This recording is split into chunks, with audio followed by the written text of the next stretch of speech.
రెండవ సమూయేలు గ్రంథము. బైబిళ్ళు తీయాలని ఓపెన్ చేయండి.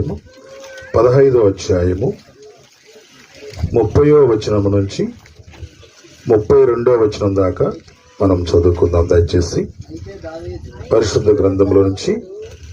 అయితే దావీదు ఒలీవ చెట్ల కొండ ఎక్కుచు ఏడ్చుచు తల కప్పుకొని పాదరక్షకులు లేకుండా కాలినడకను వెళ్ళిన. అతని యొద్దనున్న జనులందరూ తలలు కప్పుకొని ఏడ్చుచు కొండ ఎక్కిరి.